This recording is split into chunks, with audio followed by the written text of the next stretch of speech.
Indian capital అయిన ఢిల్లీలో bomb blast అయినప్పుడు ఇండియన్ పిఎం నరేంద్ర మోదీ గారు భూటాన్కి ఎందుకు వెళ్ళాల్సి వచ్చింది? బికాస్ బంగ్లాదేశ్లో ఉన్న interim PM Mohammad Yunus and Pakistan general ఎవరైతే ఉన్నారో వాళ్ళిద్దరూ ఒక మీటింగ్ పెట్టుకోవడం జరిగింది. అండ్ ఆ మీటింగ్లో మొహమ్మద్ యూనస్ ఒక మ్యాప్ గిఫ్ట్గా ఇవ్వడం జరిగింది పాకిస్తాన్ జనరల్కి. అండ్ ఆ మ్యాప్లో ఏం చేశాడు అంటే ఇండియాలో ఉన్న కొన్ని north eastern states and west Bengal ఏదైతే ఉందో తను క్లెయిమ్ చేశాడు. ఆ మ్యాప్లో వాటిని ఇంక్లూడ్ చేసి ఒక గ్రేట్ బంగ్లాదేశ్గా ఆ మ్యాప్ ఏదైతే ఉందో దాన్ని క్రియేట్ చేసుకొని ఆ మ్యాప్ని పాకిస్తాన్ జనరల్కి ఇవ్వడం జరిగింది. అండ్ ఆ మ్యాప్లో ఏంటంటే మన చికెన్ నెక్ అయిన సిలిగురి కారిడోర్ ఏదైతే ఉందో అది నార్త్ ఈస్టర్న్ స్టేట్స్ని కనెక్ట్ చేయడానికి ఒకే ఒక దారి ఇండియాకి.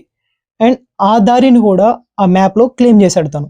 అండ్ సిక్కింని కూడా అందులో క్లెయిమ్ చేశాడు. ఇలా క్లెయిమ్ చేసినప్పుడు ఇండియా ఏదో ఒక విధంగా ఆన్సర్ ఇవ్వాలి అని చెప్పేసి అండ్ భూటాన్తో ఇంకొంచెం రిలేషన్స్ పెంచుకోవాలి అని చెప్పేసి మన ఇండియన్ పిఎం అయిన నరేంద్ర మోదీ గారు భూటాన్కి వెళ్ళాల్సి వచ్చింది. అండ్ భూటాన్కి వెళ్ళిన తను ఒక డెవలప్మెంట్ డీల్ కూడా తీసుకున్నాడు. అండ్ డిఫెన్స్కి యూజ్ అయ్యే విధంగా డీల్స్ ఎన్నో చేసుకొని రావడం జరిగింది.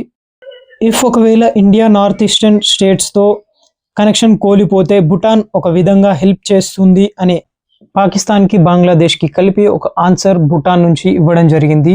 అండ్ భూటాన్లో ఉన్నప్పుడు ఢిల్లీ గురించి కూడా మెన్షన్ చేయడం జరిగింది. ఢిల్లీలో బ్లాస్ట్కి సంబంధించి వెనకాల ఎవరున్నా వారిని క్షమించేదే లేదు అని ఒక స్టేట్మెంట్ మోదీ గారు పాస్ చేయడం జరిగింది.